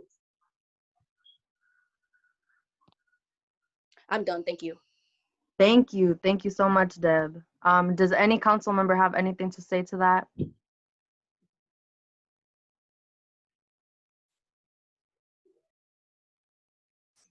Yeah, that's what I thought. Well, so I would have had something to say if I felt as though that was addressed to me, but I've been very upfront with how I felt. So I'm here to listen, I'm here to participate, and I'm here to take my lead from those who are living the realities and or doing the work. So if you were expecting a response from me, I'm here to listen, and I've done just that. And I have been really clear about where I stand and why I stand the way that I do. So. No, ma'am, no, not you, not you. Thank you, I support you, I love you, thank you, thank you. Yeah, and I'll also say, Deb, that I have no intention of being neutral. And I'm sorry if you feel that way. I don't feel neutral on these issues at all. Thank you. I will respond just quickly. We need your actions to reflect your intention. We are now going to move to JP. Oh, wait. There's Lala Shanks that signed up to speak up. Okay. Is Lala here?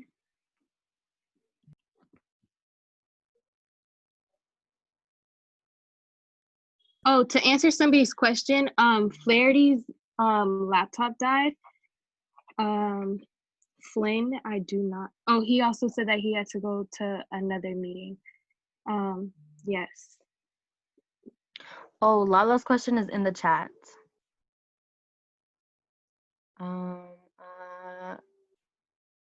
So I am gonna go ahead and read it. If they're not able to come onto the call.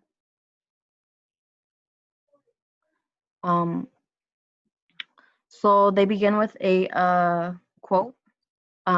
Prison relieves us of the responsibility of seriously engaging with the problems of our society, especially those produced by racism and increasingly global capitalism.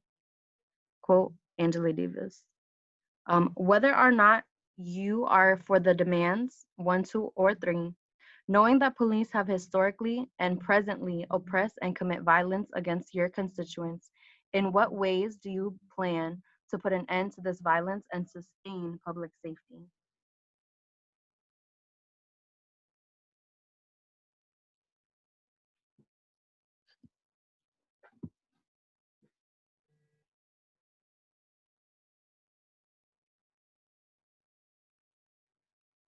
Is that for anybody to just jump in? I'm trying to be Yes. polite. These questions are for anyone to jump in. Just be mindful of your time and to not speak over each other. Okay. I'm gonna go. I think the first thing is acknowledging the history, the painful history of what policing has done to certain communities, and understand how that is still manifested, and how for many it's a direct cause of the school to prison pipeline and the school to deportation pipeline. And so what we can do to dismantle those pipelines is vital. We need to separate policing from schooling, number 1.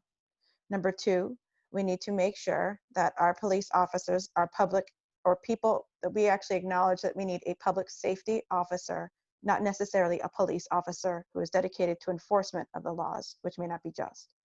I think it was creating the post legislation that creates a set of folks who are dedicated to de-escalation, to mediation, to mental health, and essentially are dedicated to getting out in the streets and doing the best thing we can to actually heal the pain that is causing a lot of the issues that we have in our community. And our money should be there. I think our street workers' salaries should be tripled. I think our teacher salaries should be tripled. And I think those who are dedicated to nonviolent resolution of conflict, which we do have, they need to be elevated, and they be treated just as paid as much, if not more, than the Tim Kern that we talked about, or whatever his last name was. At this moment, I would like to just point out that I don't see Councilor O'Malley. They were here not so long ago, and I don't see them. So, am I okay to go after Councilor Edwards? Mm-hmm. Go ahead. Okay, thank you. So, you know, I know I look younger than what I am, but I am much older, and I feel like I've been doing this work for far too long, and I don't feel oftentimes like we're not getting anywhere. I feel like we keep having the same conversation, and it just keeps getting dressed up in a different decade and a different outfit, but still the same problems that persist in our community are constant, which is why I'm so hopeful for young people, because you all are holding it down and making it, you know, holding us accountable to that. But in terms of what I think, you know, having done work in the youth development space, I think where our values reflect our budget, and we need to ensure that we're pouring money and resources into what matters if we're really serious about violence prevention. Those dollars should be coming out of the Boston Public Health Commission, not the BPD budget. I also think that if we're gonna be serious about holding police officers accountable, we need to know who are the repeat offenders. We need to know how many of them have issues with aggression, and help support by kindly finding alternate spaces for them so that they're not in front, on the front lines interacting with people. I think that when someone responds, when you call 911, we need to do a thorough assessment as to who we're gonna be deploying to respond to that. we need to think about a mental health care provider. We need to be more strategic and thoughtful about how we deploy police. I'll give you 2 examples.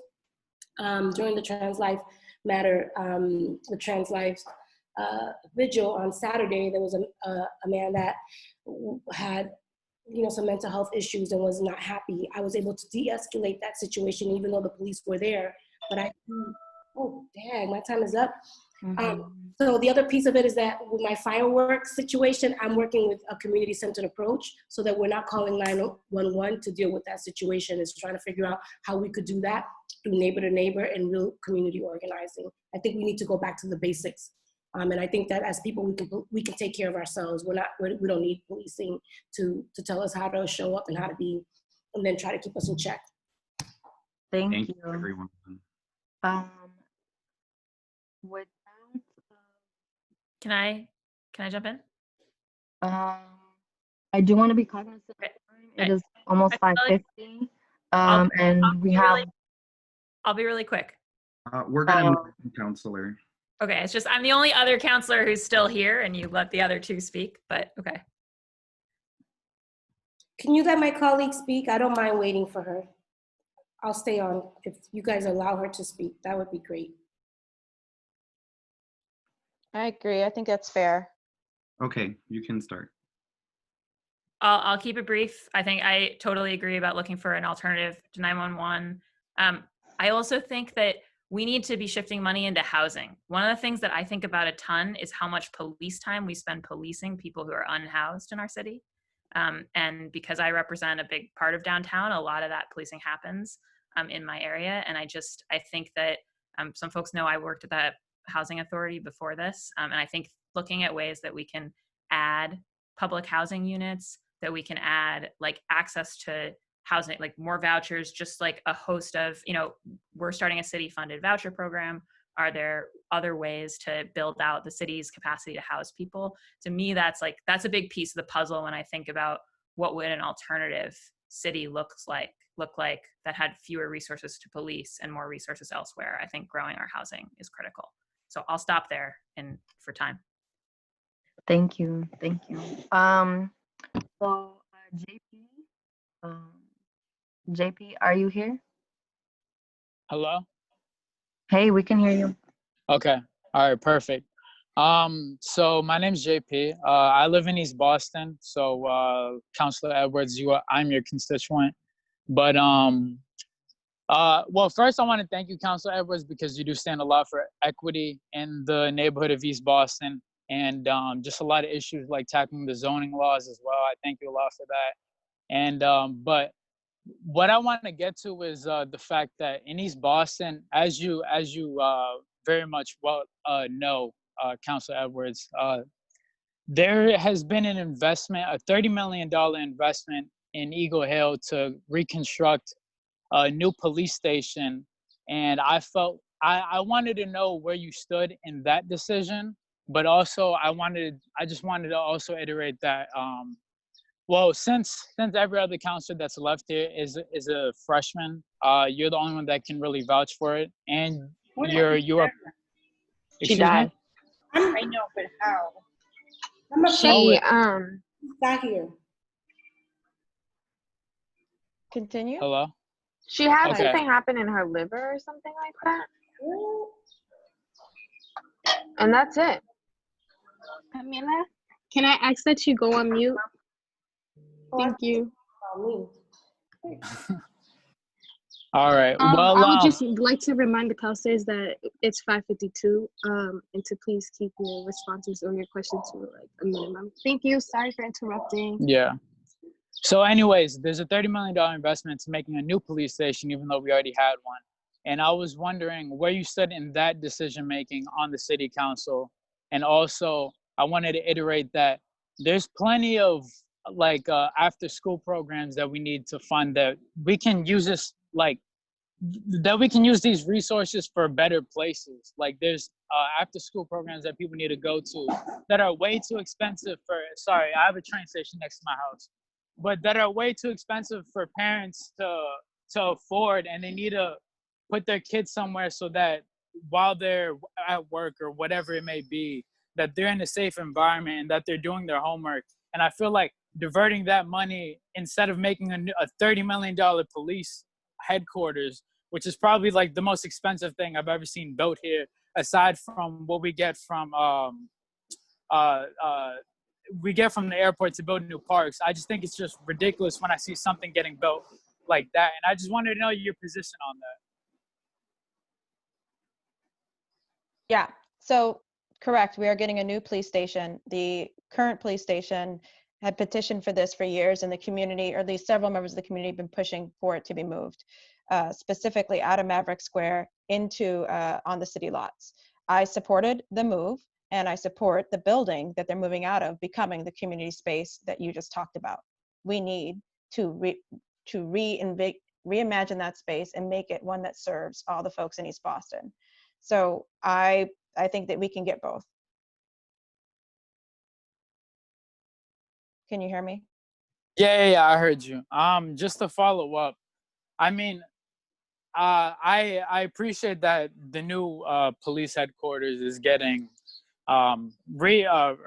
renovated to become community space, but I just don't understand how a $30 million project is going to serve our community to the best of our ability, especially since you have talked on this panel and iterated that there's a problem with the police. And I don't think that follows well with what you've said now. And also the fact that, well, just like what I said, I feel like we can use this for so many more things. I used to be in an after-school program called Swiftwaters and Little Folks, and I passed by there recently since quarantine, since I've been back in college, and the spaces that they have are so small, and they can only like put up to 30 kids. And so like there are definitely way more kids in East Boston, especially since East Boston's the only, East Boston's the only neighborhood where it's majority Hispanic, majority Latinx, and a large immigrant population. So a lot of these people need to have children and need to put them into places. And especially since East Boston doesn't even have that much crime compared to other neighborhoods, I don't see the benefit in making a project like this, or at least making it to that extent, because you're building it from the ground up from where it is in Eagle Hill. And I pass by there all the time. Well, I can say that the space that you're talking about is the space that'll be available in the old police station. That's worth fighting for. I completely agree. We have children, we need programs, we need childcare, we need affordable childcare, we need all of those different things in space for them. That the city put $30 million into moving the police station away from the courthouse, which I would add is, I think, better that the two are separated. That is an assumption that you should be going from basically from one end to the other, is something that I don't disagree with. But you're correct. We need the resources and the funding, and we need to create more community space that has nothing to do with the police in East Boston. Thank you. We are going to move on. Thank you, JP, for your question. We are going to move to Elena Benson. Elena, are you here? Yes, can you hear me? Yeah, we can hear you. Okay, great. Hi, thank you. My name is Elena Svensson. I'm a resident in Fenway. I have 2 quick points. First, to specific counselors, and then I have my more general ones. One is to say, Kenzie, it really sounded like you were saying that you were functionally no on the first thing, that you will vote for this budget regardless, even if it does not include the reformed budget. And I just want to say, like, you know, my friends and I, you ran as a progressive. We put up like signs telling people where to go vote, trying to get people to go vote locally. We put a lot of energy into trying to get you voted. We'll put more into getting you voted out if you do not, you know, do your most to revise this budget and only pass it with these suggested edits. And also, I want to point out to the other people on this call, Councilor Flaherty flaking on these meetings seems to be a trend, and I think that's absolutely unacceptable. So my broad question for everyone on this panel, there's a lot of discussion with respect to this defunding and where the defunding money is coming from.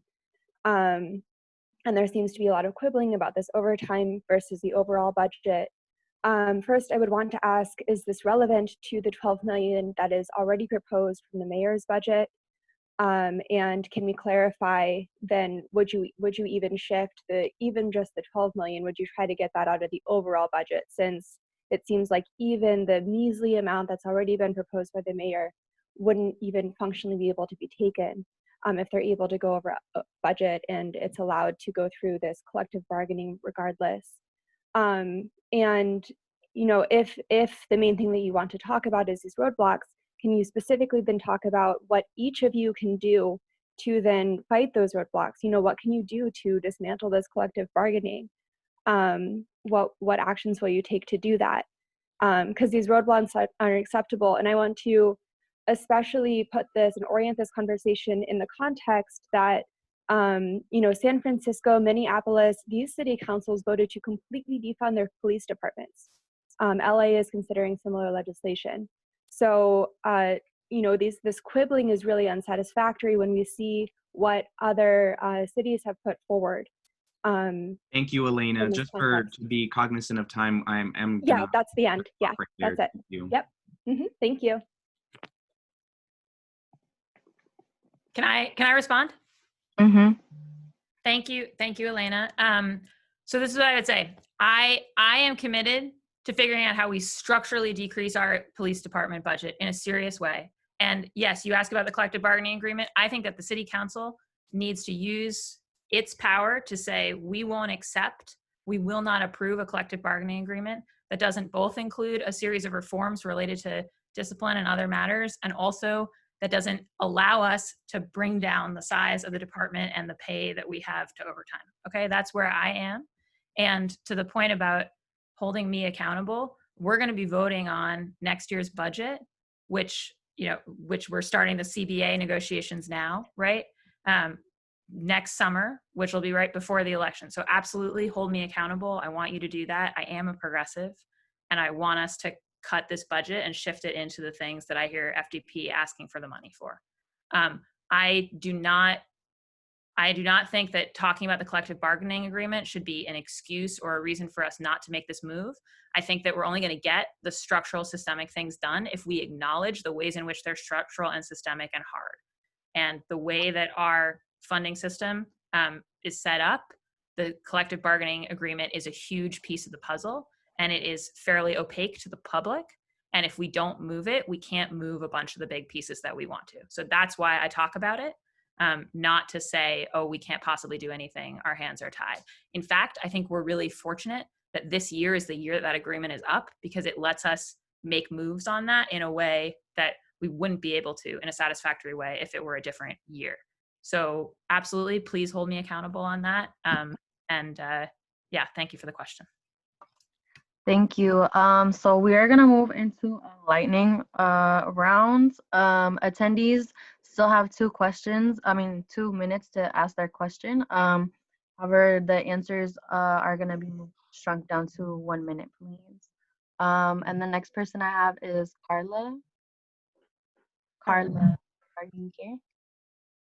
Yes, I actually just wrote in the chat ultimately what I want to ask about, which is the councilor's commitment to using this momentum right now to actually investigate some cases, push the DA to reopen some cases like that of Terrence Coleman, who was ultimately, killed in his home because his mom called for help, called an ambulance, cops came, and they handled the situation according to the reports the way that they were supposed to, which is a crock of what, because at the end of the day, there could have been many other things that were done. But I'm just curious about where everybody stands in terms of putting pressure on the DA to reopen these cases and use this momentum right now to really bring justice to many families that are currently grieving the deaths of their children, of their loved ones.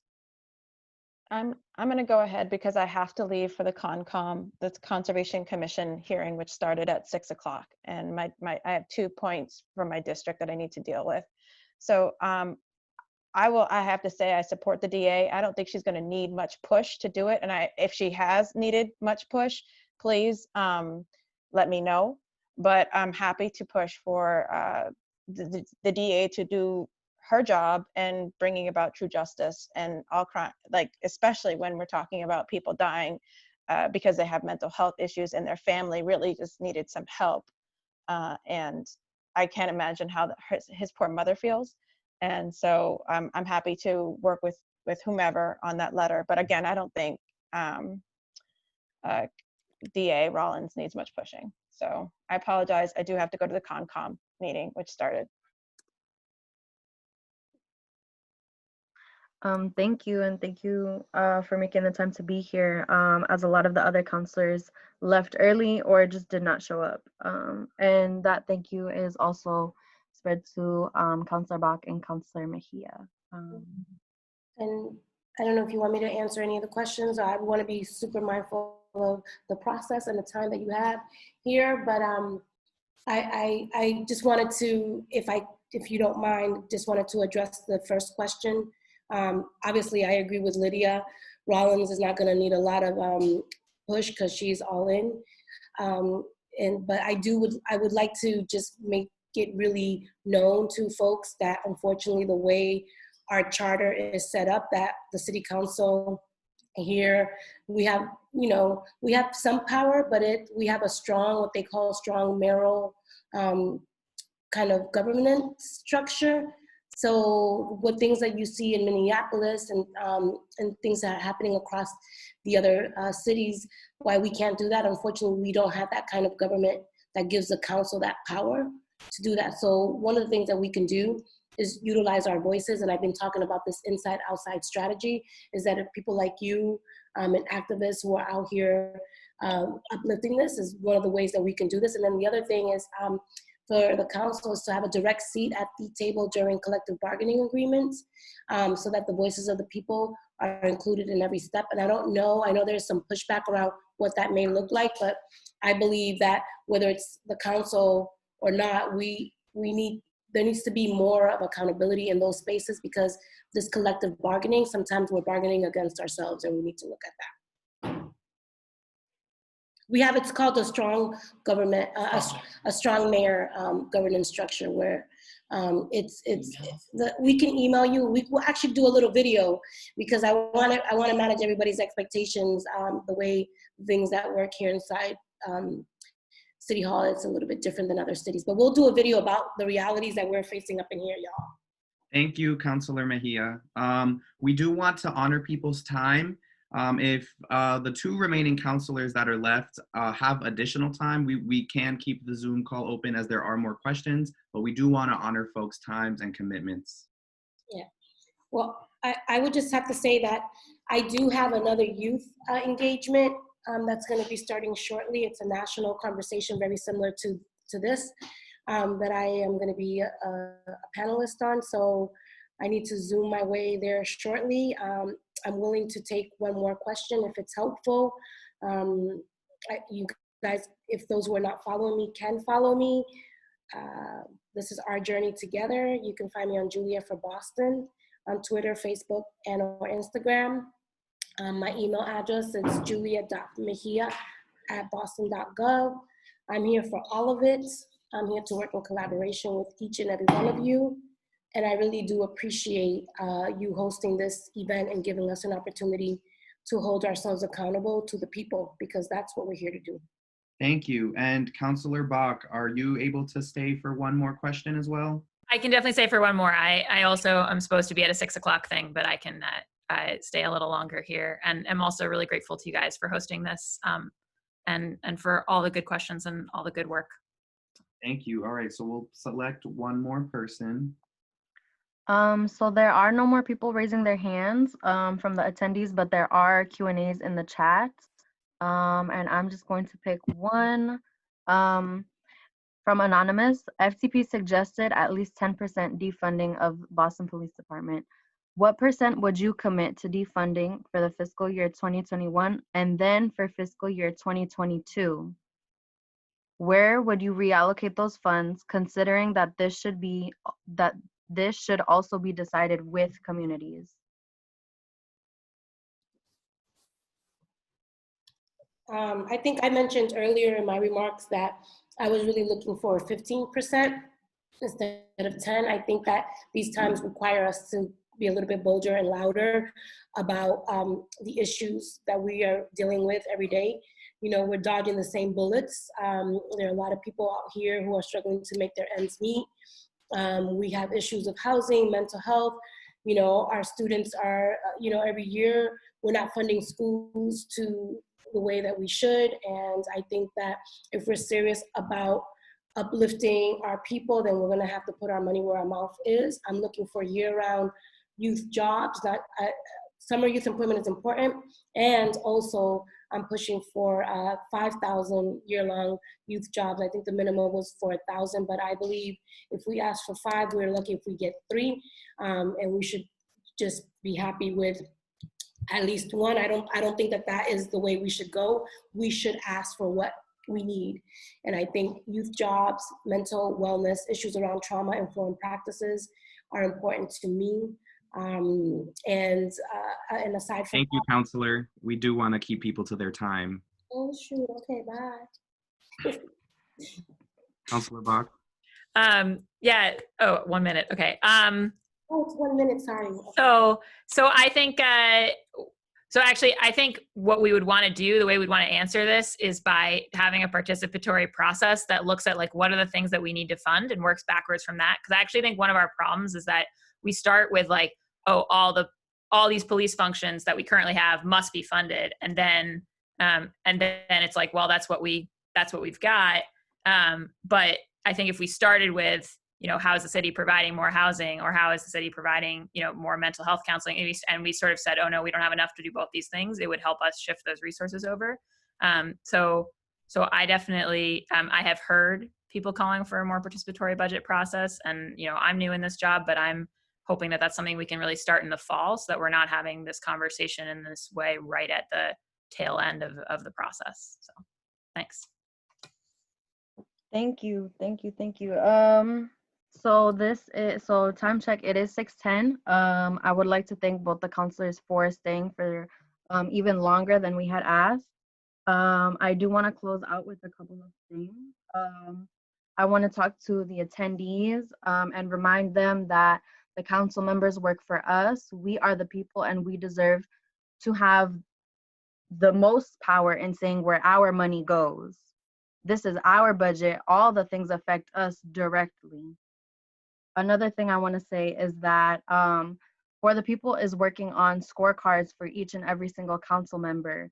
We will be sending those out by the end of this week, and we are grading based on voting, like past voting records. We're doing it based on a whole bunch of different categories: policing, housing, how you guys have voted in that.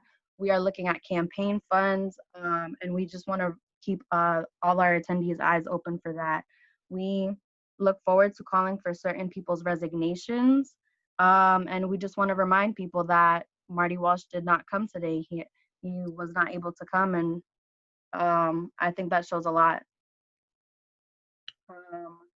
Once again, thank you for everyone, everyone's participation, everyone's questions. Yes, and with that, we close. Thank you, everyone. Thank you, everyone, for joining. Have a good night. Good night. Thank you. Good night. Thank you.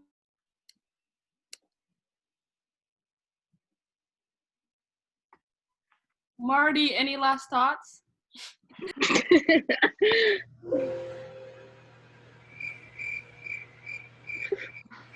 No way.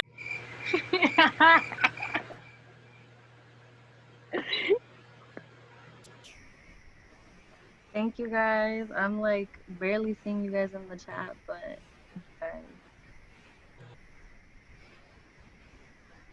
Are there still people? Thank you, everyone, for coming. Yes, thank you for taking the time to hold your own counselors accountable. This is a community process. Right. We need everybody to join in. Can't wait to see who's about to resign. And who we call out.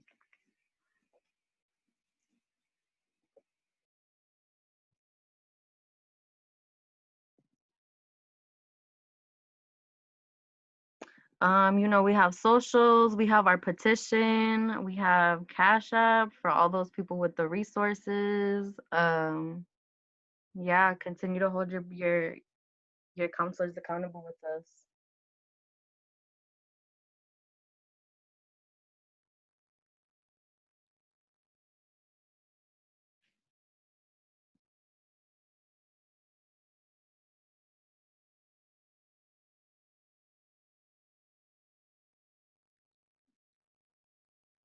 Oh shoot, my computer's about to explode from all this chat.